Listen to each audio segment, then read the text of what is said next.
Thank you very much. My name is Stephanie Yee, and I am the project manager for production support for Research.gov and Fastlane. So for today's session, on the next slide is my contact information in case anyone wants to reach out to me to ask something very specific.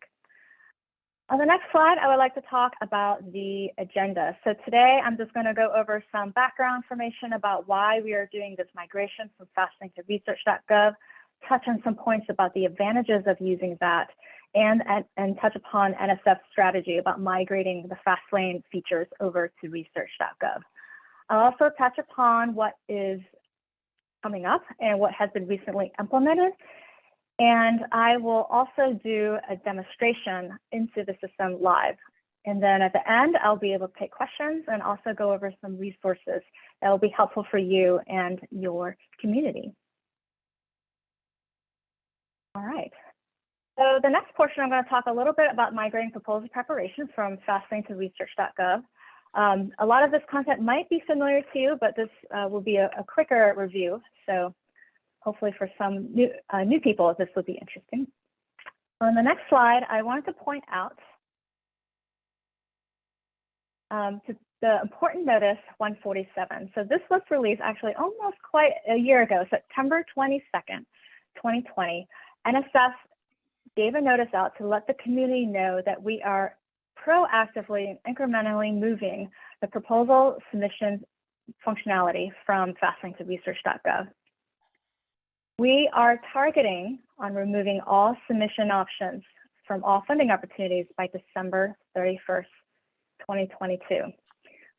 This date might be new to some of you. I think this date was alluded to in the past, but we're ready to commit to a date. And a lot of opportunities right now in this solicitation will specify whether or not it is an opportunity that you can submit in Research.gov, Fastlane, or Grants.gov, or it can only be submitted in one system or another. And move on. So some of you know, Fastlane is a pretty old system. It was developed in 1994, and we are in dire need of moving it off of its current architecture. It's getting much more difficult to implement changes and keep up with the security measures that we need to do. And it's also very, very not user intuitive, and the user interface is not quite up to modern standards. So since July 2020, Research.gov is able to support all research proposals that conform to the PAT guide. New proposal and submission types are continuously being developed in Research.gov. And just a small note below, Grants.gov will continue to be an option for people to submit proposals, and that will always be on. Go ahead to the next slide. So a little bit about how we are tackling the migration. So we rolled this out in 2018, and it was on a volunteer basis for some solicitations, but also it was limited to what kind of functionality we were able to provide. We are doing two things. One is we are very quickly implementing more and more features as quickly as we can in incremental fashion.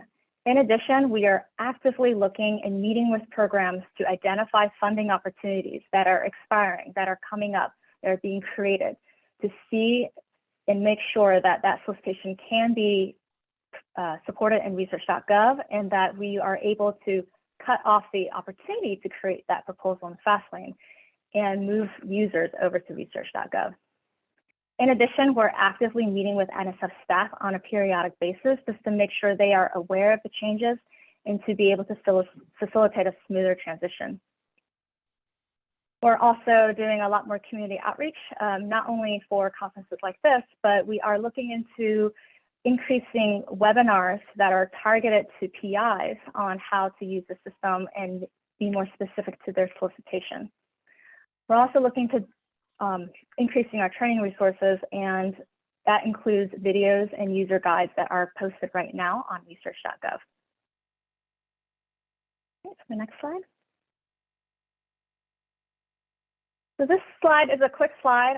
This was requested actually from a conference several years ago, where a lot of research administrators want to know, why why should I be motivated to use Research.gov before the hard cutover? And there are a lot of reasons. Research.gov is meant to reduce the proposal preparation burden. It does a lot more compliance checking than Fastlane. Fastlane will intake files as they are. Also, the file upload process is much quicker in Research.gov, and Fastlane, I think some of you are familiar, each file upload could take a couple minutes to process. Also, in Research.gov, the compliance checks and validations are real-time versus in Fastlane, they're a little bit delayed. They don't occur till submission, so that is a problem sometimes when people are submitting. One goal I always like to highlight is there's higher quality proposal submissions. And what I mean by that is that Research.gov does not alter the PDF that the user uploads. In Fastlane, some people may be aware that when you upload files in Fastlane, the PDFs are redistilled. And when that happens, sometimes the resolution of images get lost in that process. And that is a limitation of Fastlane. So in Research.gov, we're not touching that PDF. So images are crisper and it just looks like a better proposal.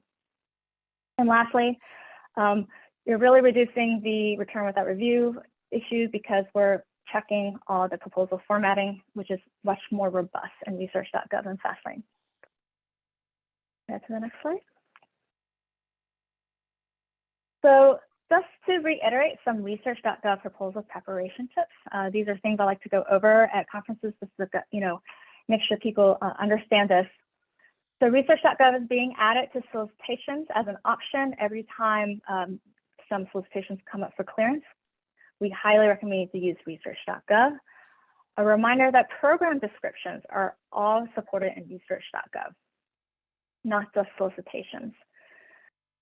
A reminder that proposal information can't be transferred between one system and another. So for example, you can't create a proposal in Fastlane and see it in Research.gov and vice versa. Proposal file updates on proposals can only be executed in the system where you created that proposal. So if you created a proposal in Research.gov, that proposal file update action has to occur in Research.gov. The same applies for collaborative proposals. So if you are submitting with other institutions with different proposal IDs, everybody has to start in the same system. And just a reminder, when proposals are submitted through any of these three systems, the proposal looks the same to reviewers and to program officers here at NSF. The look is the same. All right, to the next slide, please. So this slide is a snapshot of where we are and what features are coming up.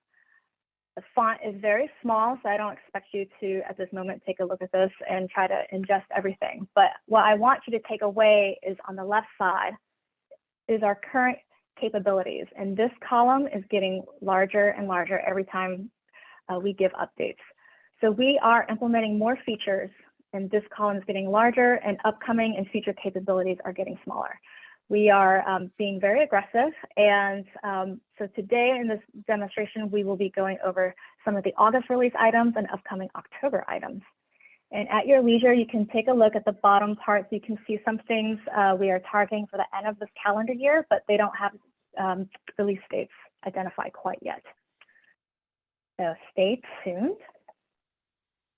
Go ahead to the next slide.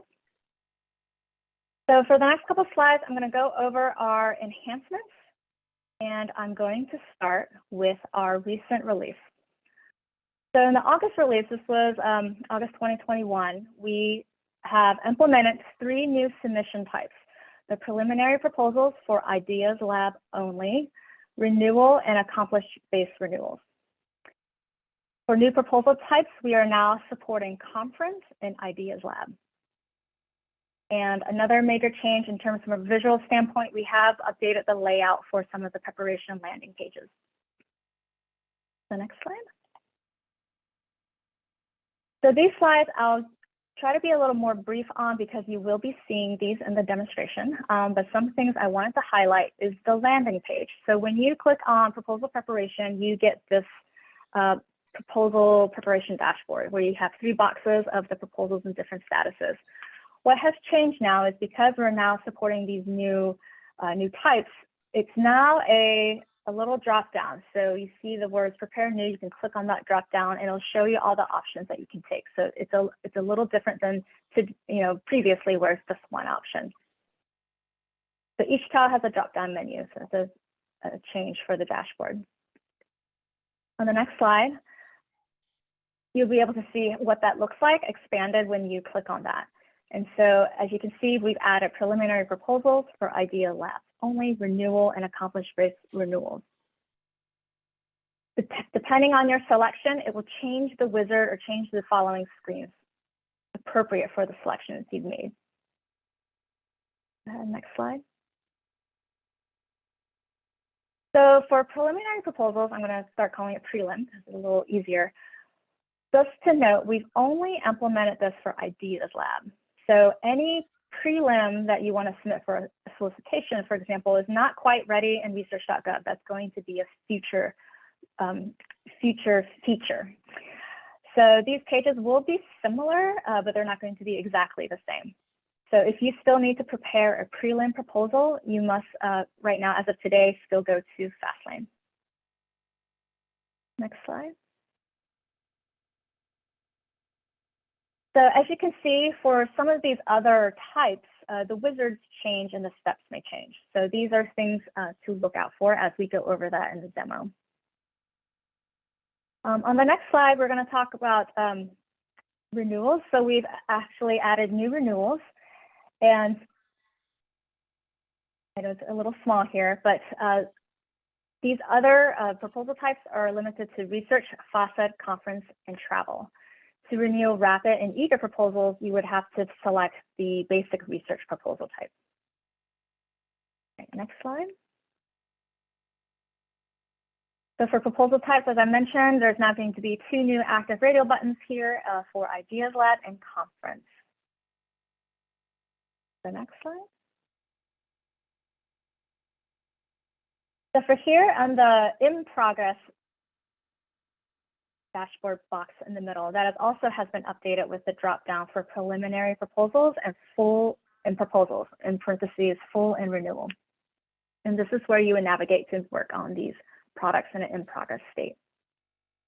And then for the next slide, the same applies for submitted. It's going to have the same option. All right. And that is, in a nutshell, the August release. And then I'm going to talk about some upcoming enhancements that's going to be coming soon in October. So some of the highlights here, effective October 4th, we will be supporting more submission types and proposal types. So the new submission type we'll be supporting are letters of intent. And for proposal types, we're introducing goalie and planning proposals. In addition to the October 4th release, outside of Research.gov, we're implementing some of the changes that are part of the PATG 2022 release, 22-1. Right.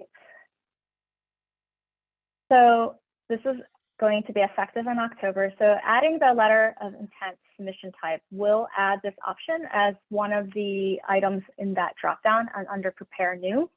And individuals with PI role, SPO, or AOR role can initiate a letter of intent.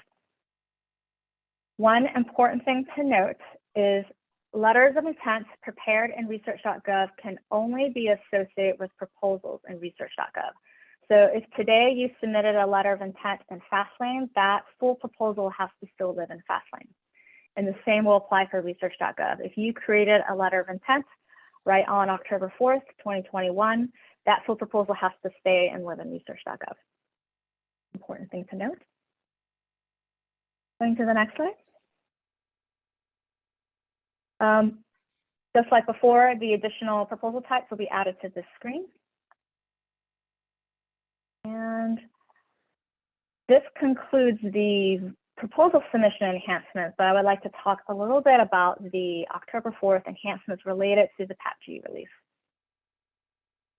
All right, so we're going to talk about biographical sketch and current pending support. So these 2 formats are updated for October 4th. And on this link on the policy page, you can find references to the new format for the fillable PDF and also the science fillable PDF. The Science CV format is available for people to start to create in Science CV. That was available as of last week. So please, if you are applying for an opportunity on or after October 4th, please use the new formats. The biographical sketch formats include increasing the limit from 2 to 3 pages, and the current pending support will have additional sections.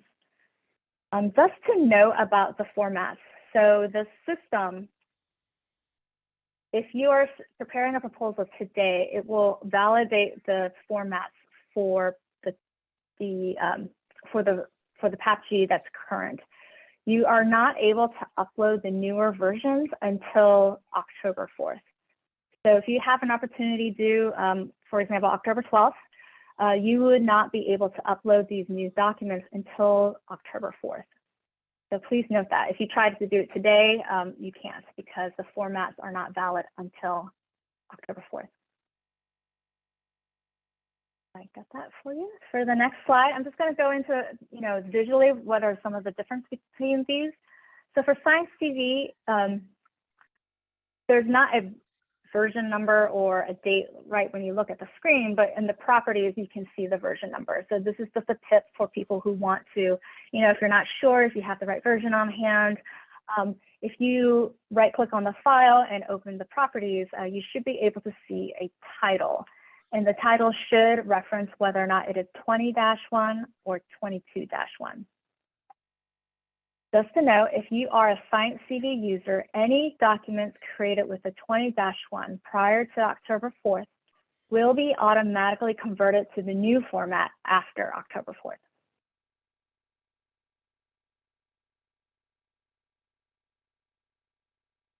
Okay.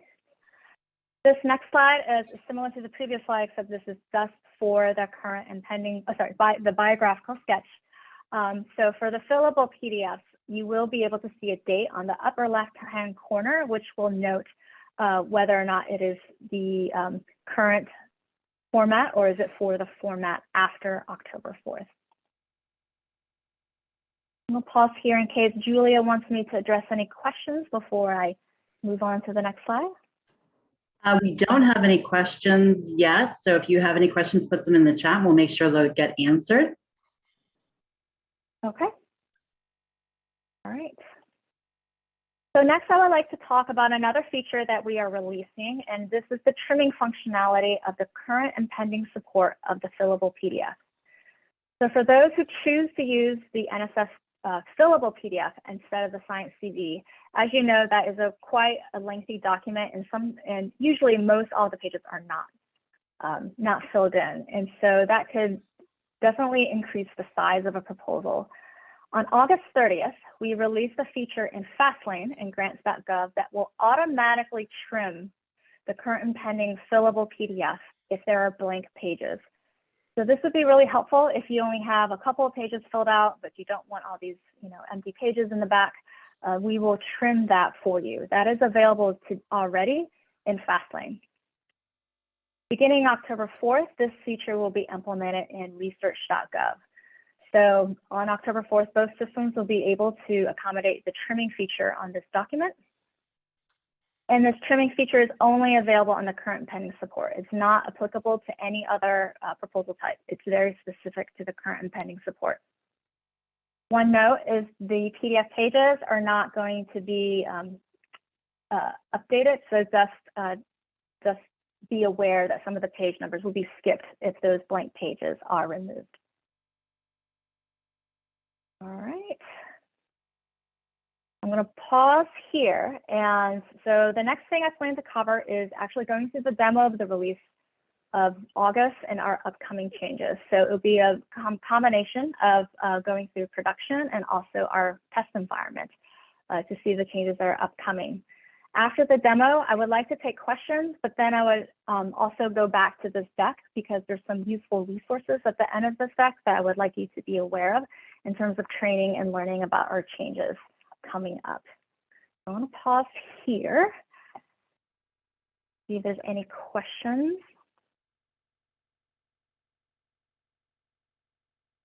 All right, I think we're ready for the demo. Okay,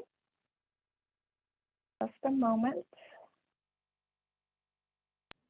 Stephanie, while you get set up, I'm going to put the link to the System Updates Listserv in the. Stephanie, while you get set up, I'm going to just put the link to the chat, to the Listserv in the chat, so people can also think about joining that, so they stay tuned for all the important updates and releases that we're going to have.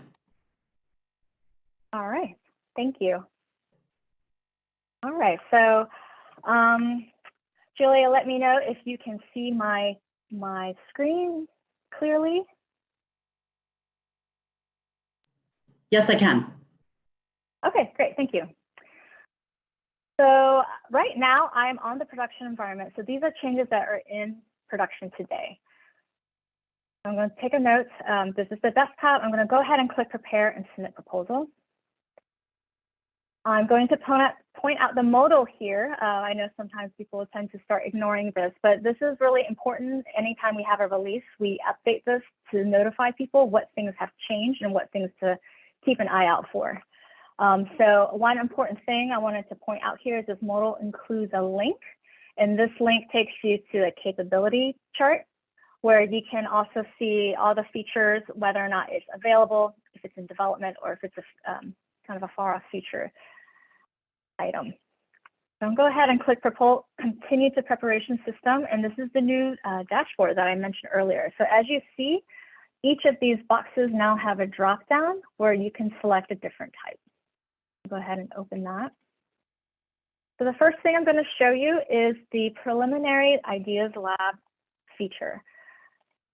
Oh, sorry, I'm going to do that. I'm going to do that later because that is not available in production. So I didn't say that. The first thing I'm going to show you is the renewals. So right here, I have renewal proposal and accomplish-based renewals. I'm going to go ahead and do accomplish-based renewals because renewals are very similar to a regular full proposal. So I'm going to call them ABRs for short, just because it does have some few differences that I want to highlight. So I'm going to go ahead and just select. For those that are new, this is a smart filter. So if you're looking for something specific, it will search very quickly for you. It will do that by title and by opportunity number. So I'm just going to go ahead and just click 20-1. I'm going to select my units of consideration. And just to highlight, you can select if the solicitation allows or the opportunity allows. You can select more than one.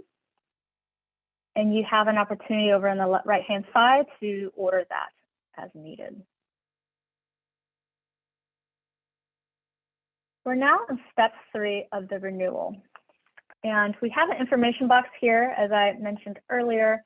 If you are renewing a rapid or eager proposal, you should be selecting research. And I wanted to bring your attention to some of these radio boxes. As you notice, if you hover over here, not all of these proposal types are eligible. So for example, eager, not available based on previous selection.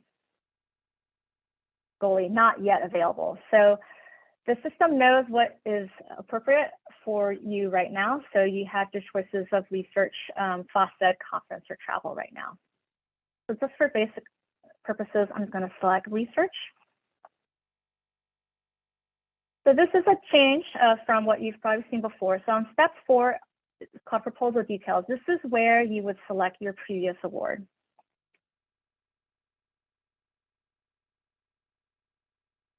So for the user, it will be based on your ID, the PI that's logged in. You can select your previous award. Or if you're not on the previous award, you might be a collaborator that wants to be a new collaboration. You can select this. But I'm going to go ahead and click my previous award.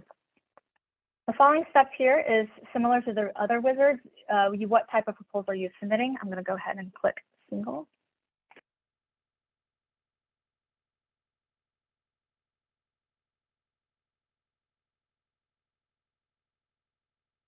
So now we're at the proposal or ABR homepage, and this is very similar to how a regular proposal looks like.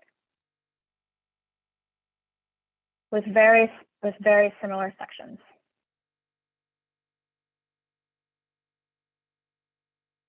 All right. If I'm being brief, there's a lot of features I want to show you, and I will also, occasionally go into some of the sections, but this is very quickly what an ABR looks like. All right. If there's no questions for that, I'm going to move on to conferences. I'm going to take a pause to see if there's anyone that has any questions about the ABRs. No questions about ABRs. Okay. All right, so for the next one, I'm going to go ahead and talk about conferences. So this is very similar to travel proposals that were implemented in March. I'll go ahead and show you what that looks like. I'm just going to select one units of consideration right now.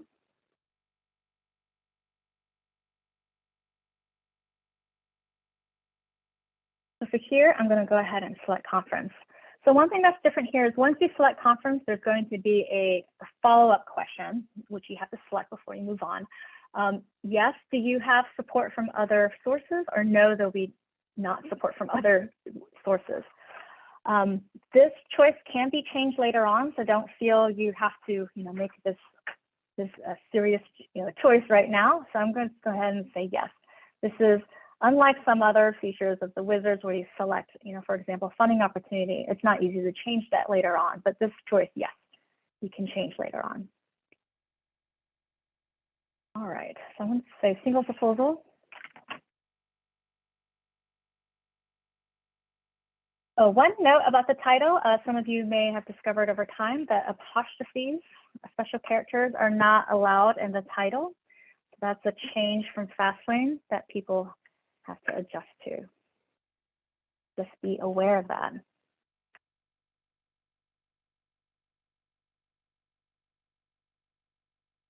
So here's the homepage for the conference proposals, very similar sections. And as I mentioned before, what if you need to change the answer to that question you saw in the previous step? So that is done on the cover sheet. And I'm going to go ahead and show you how that's done. So this is the cover sheet. It looks very similar to other cover sheets. I'm going to have to select a date because it won't let me save if I don't. So here is the section for conference support. This is where you'll be able to change your answer to that question. And there's, of course, as always, in every page of Listserv.gov, we have these beautiful blue info buttons or boxes where you hover your mouse over and it gives you relevant information about that definition or that question. So here, if the facilities, equipment, and other resources document is required, if there's other support from other sources. So this is just to help you. Go ahead and click save. And really quickly, one thing I wanted to cover over conference proposals is budget. So this budget behaves very similarly to other budgets that you've seen in Research.gov. It has the same features where you can manage your senior personnel. You can add years or copy years. One thing to note for conference proposals is that the budget, if it exceeds let me show you. If it exceeds $50,000, the collaborators and other affiliation documents becomes required for the members. Go ahead and show you that very quickly.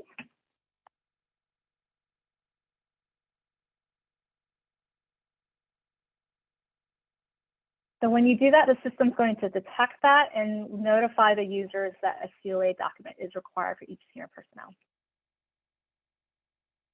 All right, and then I've updated to 45. If that message will not apply and will not show to the user.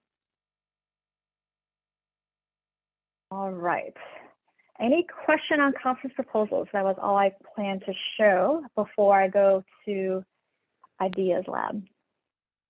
We do have a question. Sorry, yes, we do have actually a question about the budget in Research.gov, not specifically about conference, but in the budget, when we enter effort, there is only one place. It defaults to calendar. Will we be able to enter summer or academic like in Fastlane?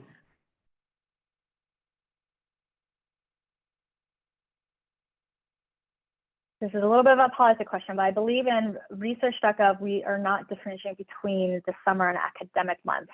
We actually have an FAQ about that. Let me see. Stephanie? That is correct, Stephanie. This is Yes. Samantha from the policy office. Sorry, here I am. Hi.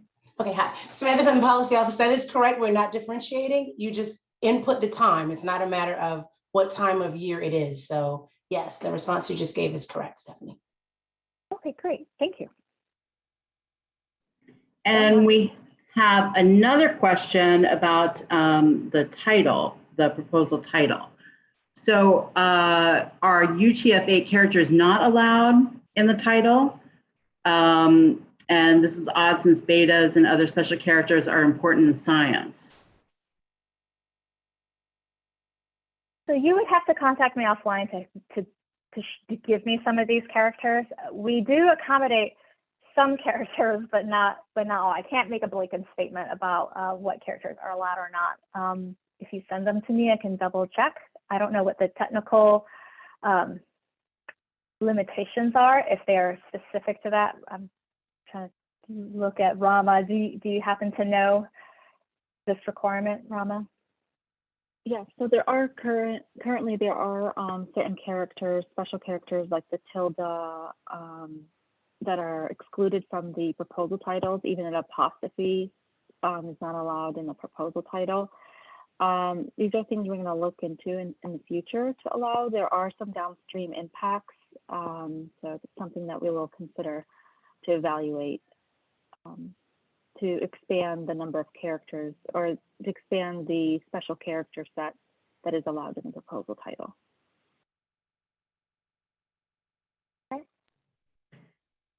We have another question in Research.gov. Is it possible for a research administrator to create a new proposal under the research administrator's login, then change the PI to the actual PI? I think you can do this in Fastlane, but didn't see that ability in Research.gov.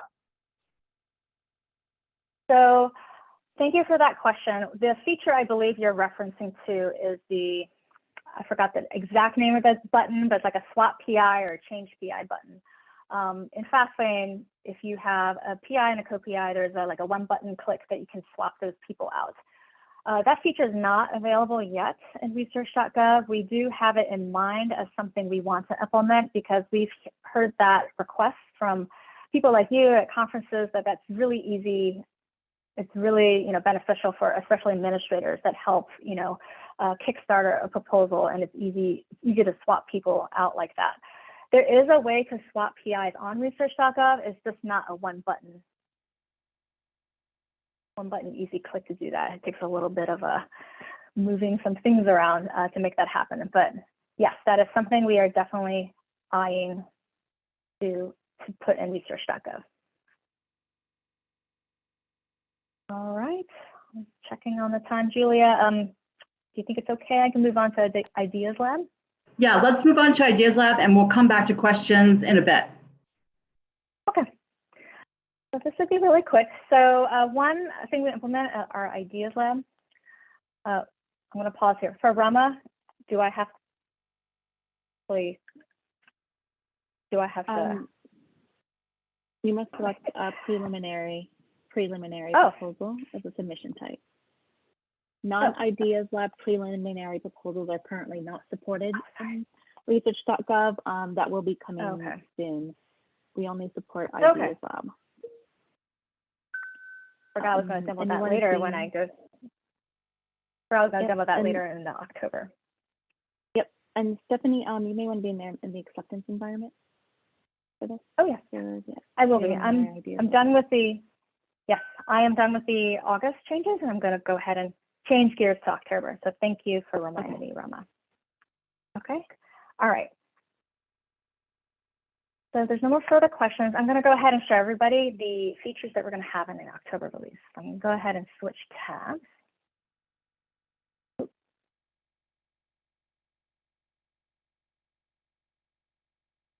All right, so right now I'm on a test environment. So this is not something you can see today. This is something you'll start seeing on October 4th. And as you notice, some of the titles you're going to see are going to include some of these features that we're implementing for October 4th. So here you can start seeing letters of intent.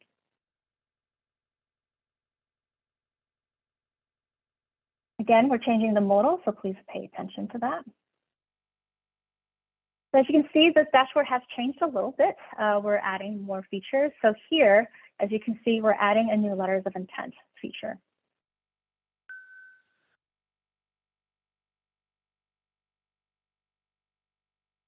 So this is the screen for prepare a new letter of intent.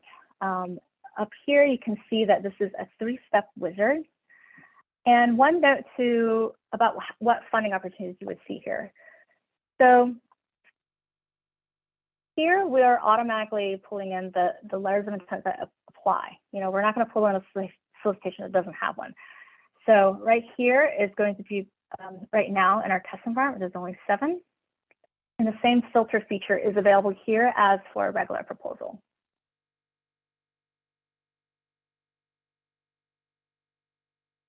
So let me go ahead and click 5. For step 2, it's very similar, but here, depending on the solicitation, you can select multiple or just one. So here I'm going to go ahead and select 3. And finally, the last step is the title. So I'll go ahead and just put a test title.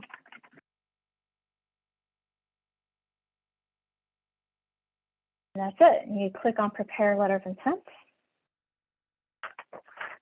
All right. So this is the letter of intent home page, very similar to proposals where you can edit titles very easily here, and notice other things that you selected earlier is not editable. So one thing to note here is depending on how the letter of intent was set up in our system internally or what the program requires, these sections may look different to you. For every letter of intent, the project synopsis will be there, but for some, but not all, we'll have additional sections. And whether or not it's required, the system is going to know that. So for this one, if I'm applying for this letter of intent here, I know at a glance that these 2 sections are going to be required for me, and this one's going to be optional. So I'll go ahead and click on project synopsis. So this is very simple. It's a file upload just like any other section.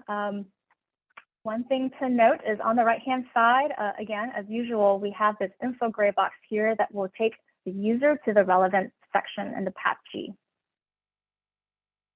One thing to note, this will apply to project description as well. This one change in October that not October, it's already implemented now in August. Hyperlinks should not be included. The system previously gave a warning on that, but starting August, we're going to stop the user from the upload if a URL is detected in the screen, detected in the document. All right. And the same for these other sections, which may or may not apply to all letters of intent.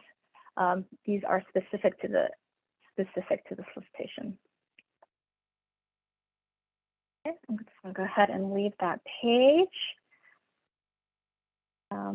And then other comments. All right, I am going to pause here to see if there's anything else in the chat or something. So we do have a question when you were talking about the additional funding for conference. Does the system tell you when you're selecting a decision that is critical and can't be changed, or that is possible to change later? There are a number of input text boxes, correct? Yes.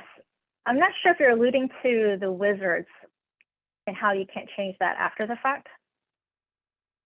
So I'm hoping if someone can respond on the chat. So for most of the wizards, regardless of what kind of product you're creating, unfortunately, a lot of those can't be changed once you land on this page.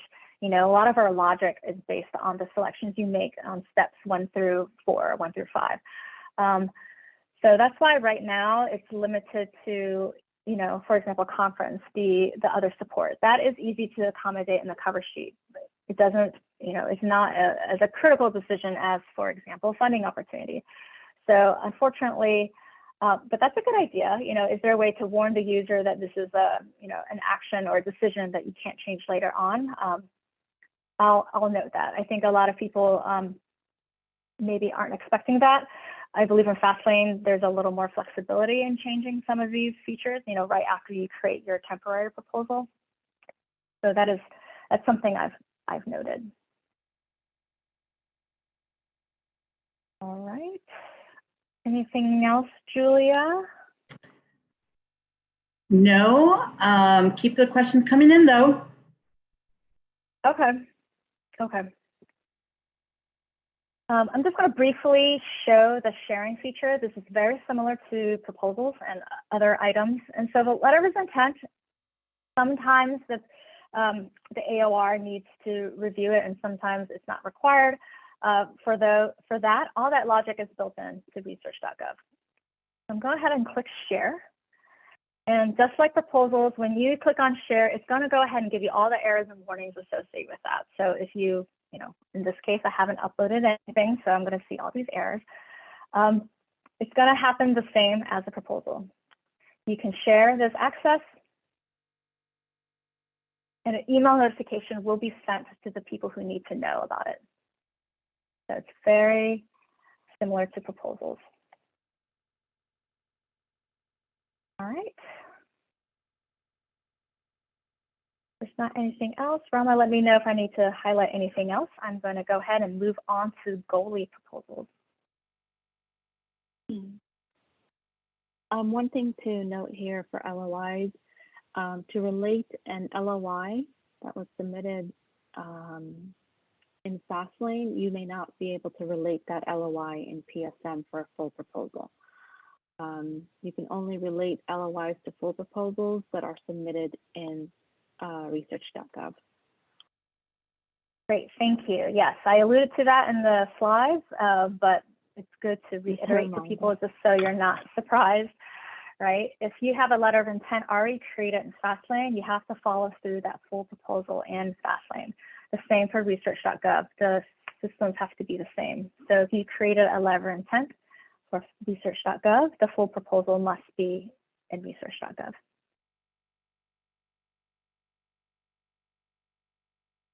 Just checking on my time. So the next I'm going to show you is goalie.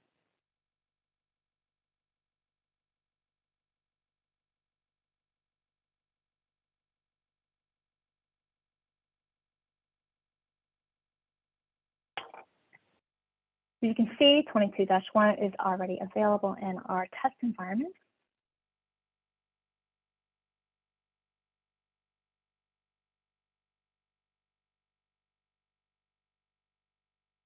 In here, as you can see, we have implemented this new radio button.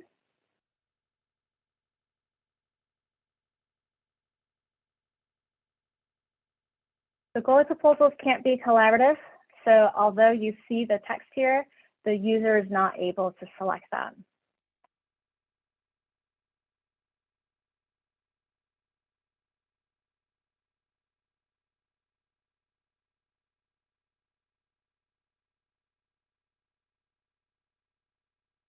So we've created our temporary proposal for goalie, and looks exactly the same as other proposal types. And I wanted to point out some differences on the proposal sections that's required. So there's a new section just for goalie, and down here is at the bottom. It's called Industrial PI Confirmation Letter. You can upload up to 5 letters. And the instructions and requirements for these are listed on the page. And there's a link, as always, on the upper right-hand corner to the relevant section in the PAPG. All right, pretty straightforward.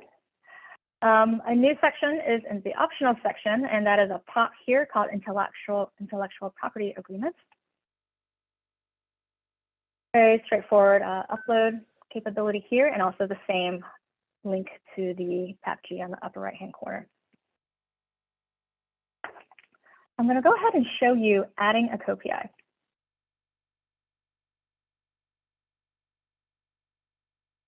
oh, let me go back to this screen. So managing personnel and proposal actions are always on the left-hand side. This is slightly different how things are visually presented in Fastlane. And so I think it takes some getting used to, but the proposal actions on the left side. So if you want to delete a proposal, print a proposal, share a proposal, manage and add people to a proposal, they are all going to be on the left-hand side. So here I have my prime organization, and go ahead and add a co-PI.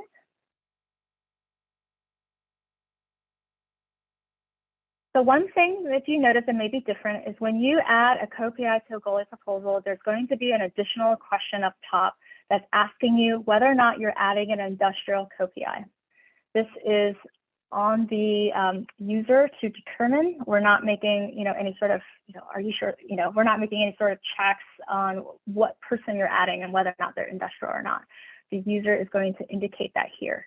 So I'm going to go ahead and say, yes, this is an industrial co-PI. And as always, you can enter NSF IDs or emails.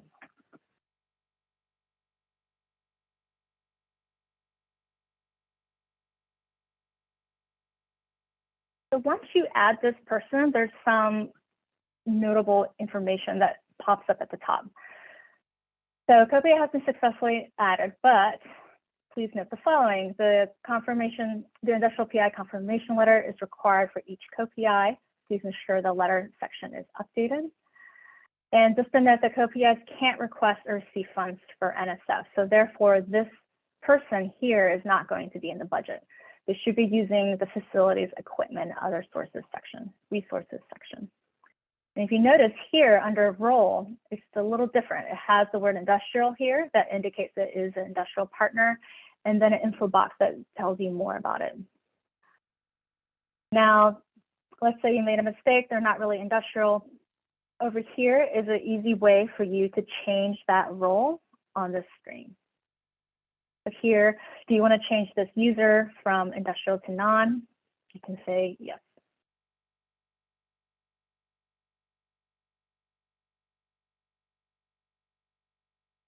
All right, I'm going to pause here for some questions. Sure. Co-PI need to, oh, go ahead. You got it. does the industry co-PI need to already have an account? Yes. I believe the only other person that you can add to proposals that do not need an NSF account are senior personnel. So let me open senior personnel. Yeah, for here, you can add people without requiring an NSF ID.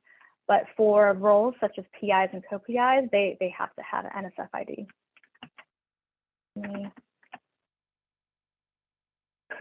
Oh, last name can't include numbers.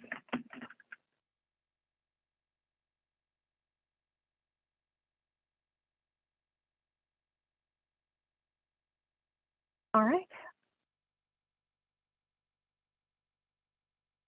And I'm going to go really quickly over senior personnel documents.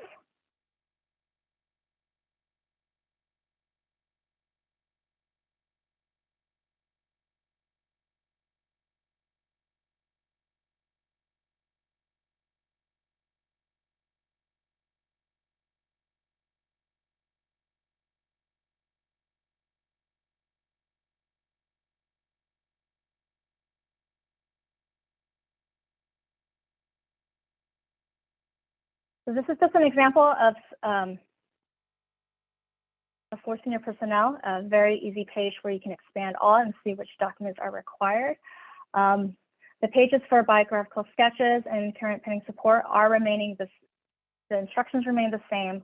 And this is where you would update those documents. And I've mentioned in previous slides about the current pending support and how that trimming will happen. I would like to mention a bit about the October 4th effective date. If you have a proposal due on or after the 4th and you upload a document today, you can only do it with the previous document. And technically that's not being compliant with the new requirements. So although the system will accept it, just please know that after the 4th, you should update that section.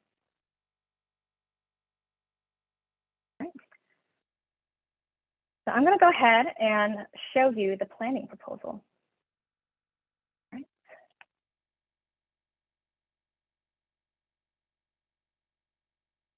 So I'm going to go ahead and click on Prepare New.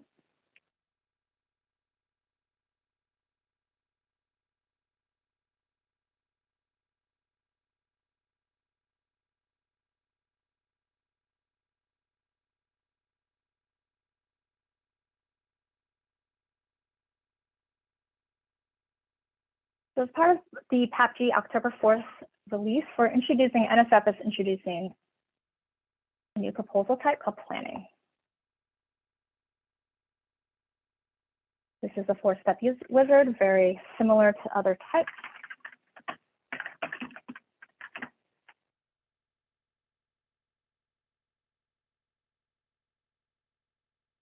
And this is the main screen. It's very similar to what we've seen before. Some notable differences, I'm going to go into the cover sheet. Because this is a new type, there are slightly different rules for this planning type of proposal. As you notice up here, the duration can't exceed 24 months. So this is a difference from the regular proposals where there's not a limit to that. This will be tailored for a planning proposal.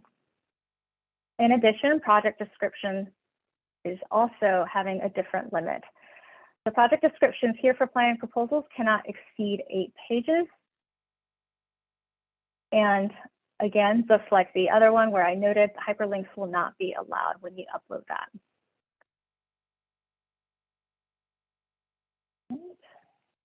I'm going to go ahead next and highlight budget.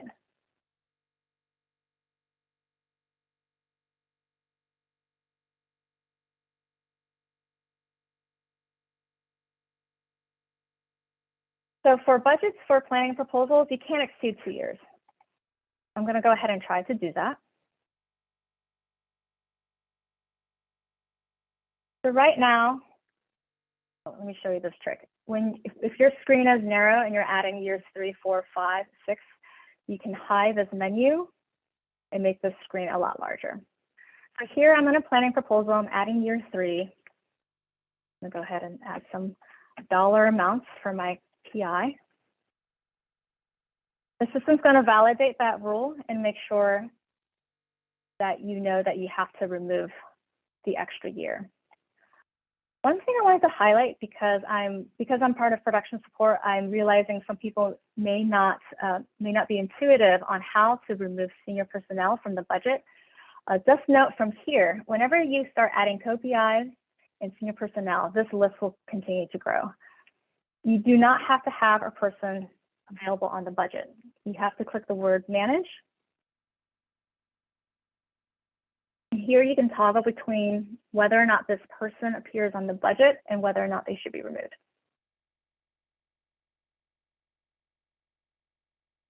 So in this case, I've completely removed the PIs and the senior personnel from the budget.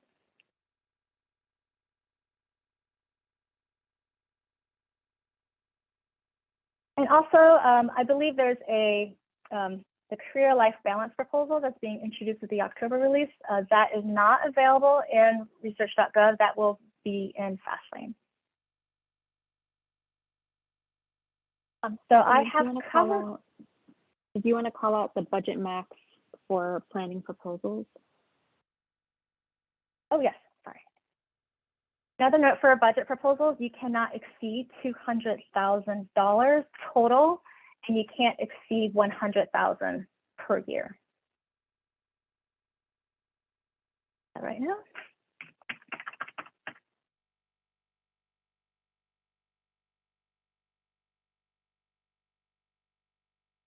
So the validations are going to be real time and notifying the user what they need to resolve before they can move on. All right. Thank Stephanie, you, can you also talk about error messages versus warning messages? Sure. So as Research.gov has evolved, you may have noticed some differences between the warning messages and error messages as we've gone through time. So most notable are the project description.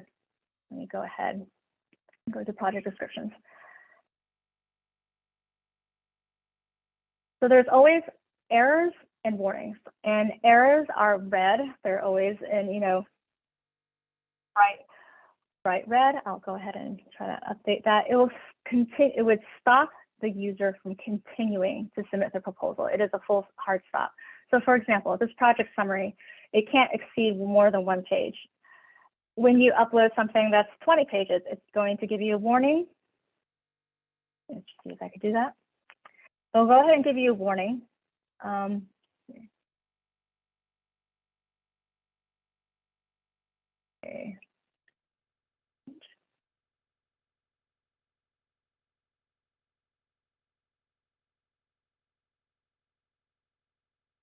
Oh, that's supposed to happen. All right. Oh, I think I know why. I'm in a different. So one thing to note is that warnings are not going to stop you from submitting a proposal. Some people get very discouraged when they see a warning. You know, you don't have to be. Please call ITF Central, and what we can do is let you know what is causing that. I do encourage people as they start learning the system to do that. It educates people on what's working with the system and what doesn't. And it helps identify issues. So for example, a lot of times people don't know URLs are included in their documents. This system is a good way to identify those issues.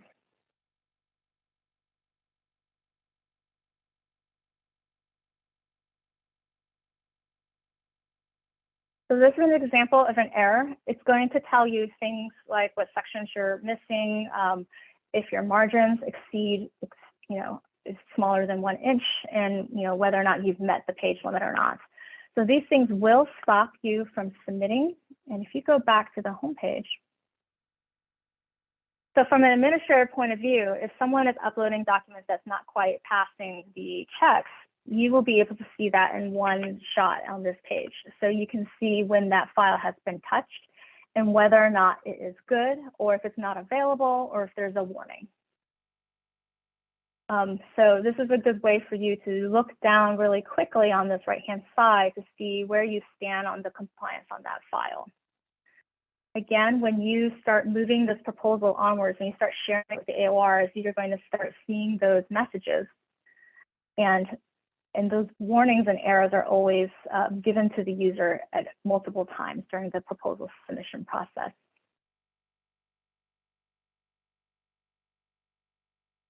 I'm going to pause right here because I think there are some chatter about the validations on the project description. So one thing when Research.gov first rolled out is for fonts. So one thing that has changed in the recent past year is that the font warnings have been removed in November of 2020. That is a decision that NSF has made for now, just because, you know, we're doing this in an iterative way, and there was a lot of feedback that wasn't quite helpful yet. So we have temporarily removed that check, and we're going to revisit that at a later time. The other hard checks here are, as I mentioned, URLs. They cannot be included in your project description. And the other hard check are margins. And I can share you some tips on margins. This is something that we're learning over time. So I encourage you, if you are encountering margin errors, please create a ticket at ITF Central and share with us your documents.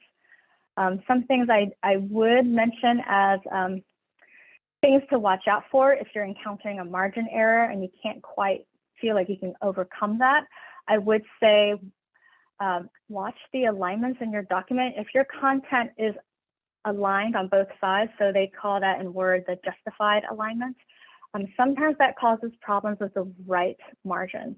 So that is something that I ask people to experiment with. If you make it left justified, the right margin can sometimes go away, or there might be a small slight special character at the end of a line that might cause the margin to go over. So I encourage, I would say if your document is justified on both sides, that is something to watch out for. All right. I'm actually done with the demo portion, and I'm going to open the floor to questions or sections you want me to take a closer look at. I can definitely do that.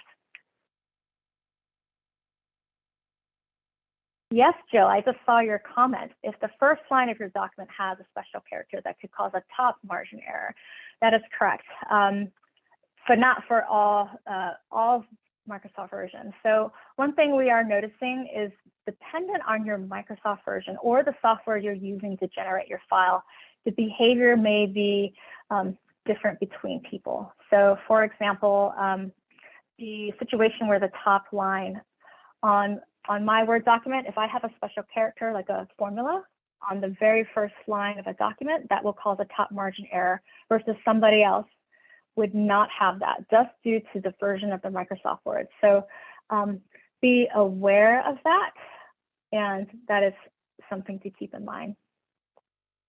And thank you, Julia. We will be updating our About pages on some of the tips and tricks on trying to make some of these errors a non-issue. So we are actively looking at updating those to help the community to try to bypass these issues.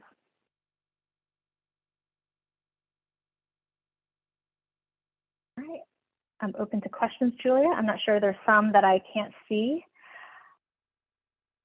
Or if I need to go over a particular section, I can do that as well. I am not seeing additional questions of the request for reviews of specific sections from anyone. Can you repeat that, Julia? No, I was just asking participants if they had any sections they wanted you to go over, to list them in the chat.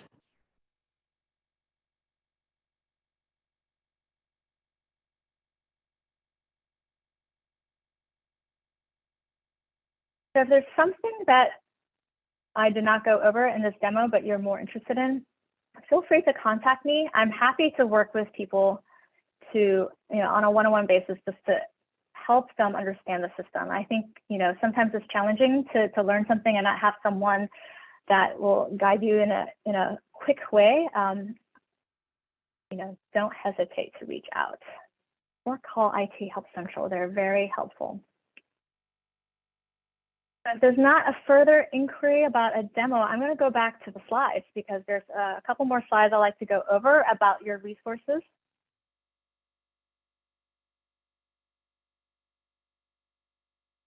Oh, I just see a question. In Research.gov, is it possible for the administrator to create a proposal on their login? Yes, I can repeat the answer to that. So as long as the administrator has PI roles, you can create a proposal. What's not available in Research.gov is a one-click easy way to swap, the co-PI with the PI. That's not yet available in Research.gov.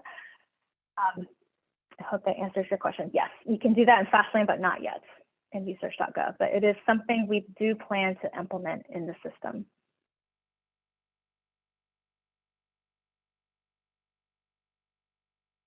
Okay. All right. I'm going to stop sharing my screen then, and we're going to go back to the slides.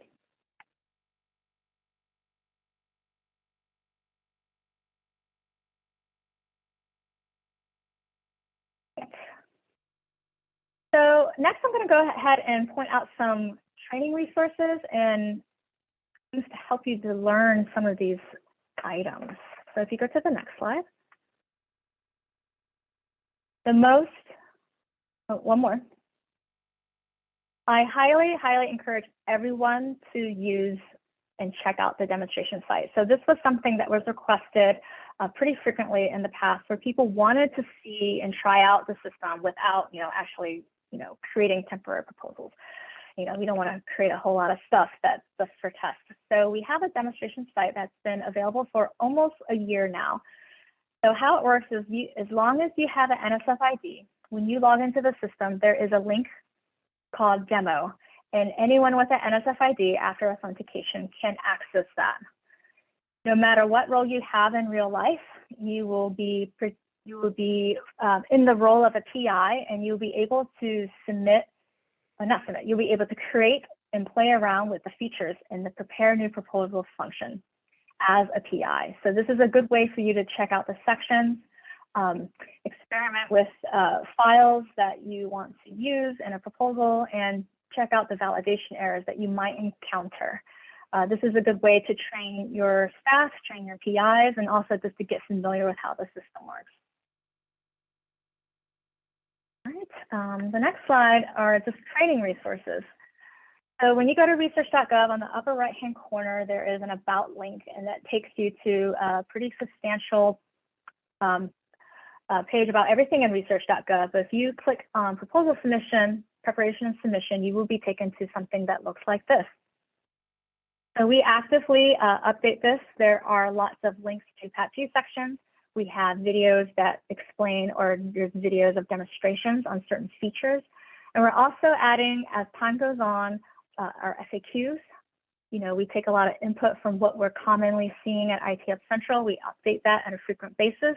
And we're also going to upload a lot of quick how-to guides for certain functionalities. So if you need help on initiating, you know, creating a proposal and you want to know what that wizard looks like, this is a great resource for you to take a look and see that.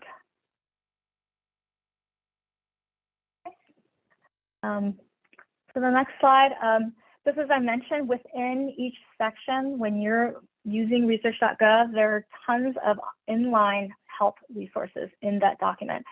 There's info buttons that you can hover your mouse over to look at the instructions for that. There's links, related links to the page that you're on, to sections in PAT2 or our training materials. So take a look at that. You know, the Fastline Help Guide, although it's really comprehensive and wonderful and over 1,000 pages long, I think in reality, people just want to know what they need to know on the screen that they're on. And I think research.gov accomplished that. On the next slide, we alluded to some of these bullets earlier in the presentation. Please sign up for the Listserv. This is one of our primary ways to notify people of important features that are coming up, important news. So please subscribe to that. We use that quite often in terms of notifying the community. The next links are just quick guides to what automatic compliance checking you're doing, and our about pages. There's a lot of help that's needed when there's account management issues. So I just wanted to point out we have a very comprehensive about account management page. And then we also have the ERA forum page. And if you want to be on that listserv, that is the email address there. So the next slide is just context for questions. I want to remind you that our ITF Central has pretty extensive hours from 7 a.m. to 9 p.m.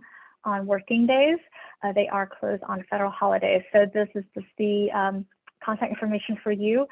And remember, when you're using research.gov and if there's a feature that you're not quite sure of using, please call them. They are very well versed on how the system works, and make sure you have your ticket created and keep track of your communications. And ITF Central can't answer policy questions. So sometimes we see a lot of, what does the program officer think of this? Unfortunately, ITF Central is not equipped to handle that. So please just make sure policy questions go to policy, and any sort of program specific things go to program. I'm just double checking the chat. Oh, great question, Kelly. Do proposals submitted in grants.gov ultimately land in research.gov? So the answer today is no. Right now, if you submit a proposal in grants.gov and you need to make an update to it, or you want to take a look at it, it's in Fastlane. There are plans for us to make that switch. So one day when you submit in grants.gov, it will show up in the in progress box on research.gov.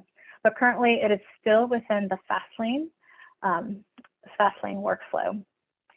And your second question, is there a drawback in submitting grants.gov? There's not a merit review drawback in submitting in grants.gov. I would say from a technical standpoint, troubleshooting is a little more involved. So as you know, as you start introducing more parties, I guess, to the process, sometimes troubleshooting something that happens that could fail between grants.gov and NSF, there's just more points of failure. But since you brought up grants.gov, I just want to take this opportunity to tell people, if you are using grants.gov, please note that you are expecting to see 3 confirmation emails when you submit to grants.gov. It's a thank you for submitting grants.gov. The second email is you have a number generated by grants.gov. And the third email is yes, it has entered NSF. You need to have all 3 of those emails. If you receive only part of those, you only received 1 of the 3 emails, something has happened to that proposal and you should contact IT Essential immediately. When a process fails in grants.gov between step 1 and step 3, we do send emails out. I think a lot of people are under the false impression that once they get that first email, they're all good. They have to wait for all 3. So that's just something to keep in mind for all you grants.gov users, and just be diligent about following up and making sure a proposal ID has been assigned to that. All right. Is there a plan to have an SPO role? I believe SPO, there is an SPO role. I'm gonna pause for Rama, see if he can answer that. So everyone on the demo site actually is given the PI role for demo site purposes. So the demo site. So it doesn't matter what role you have at your institution. On the demo site, everyone has a PI role so that they can initiate proposals and then edit them and play around in the system. Thank you, Julia. Sorry, Jeffrey, I misread your question about production. I was like, there is SPOs. But yes, in demo right now, the only feature we're supporting is the PI, because we feel that's the most important. We have one question that came in earlier, Stephanie. So the question is there an easy way for institutions to find out how many submissions went to Fastlane versus Research.gov? Do you mean for your institution? That is the question. Everybody. For your organization. So I don't know if this will answer your question, but one way to see all the activity, if you're an administrator, you want to see, what proposals have been coming in. When you go to research.gov, under the proposal box on the left-hand corner, there's a link called proposal status. If you click on that, that's going to show you all proposals submitted to NSF, regardless of systems. The only downside is right now there's not an indicator on which system you use, but that's one place I would go as an administrator to see everything that's submitted to NSF in one place.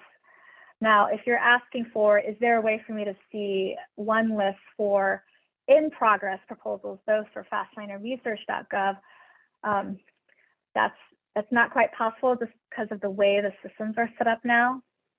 So there's not an easy answer for that. If you want to see Fastlane proposals in progress, you would have to go to Fastlane to see that.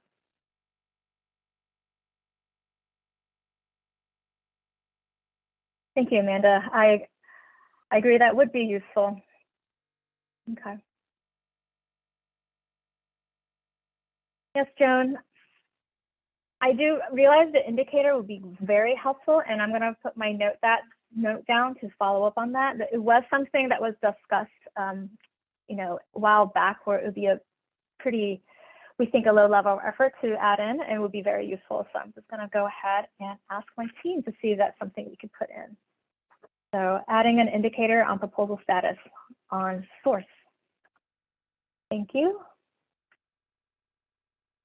A question from Anne. For a proposal with a PI and a co-PI, can the co-PI do all the uploading to the documents of research.gov? The answer is yes. Any PI or co-PI or authorized other user can upload documents to research.gov.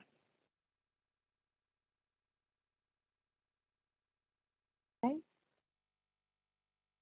All right.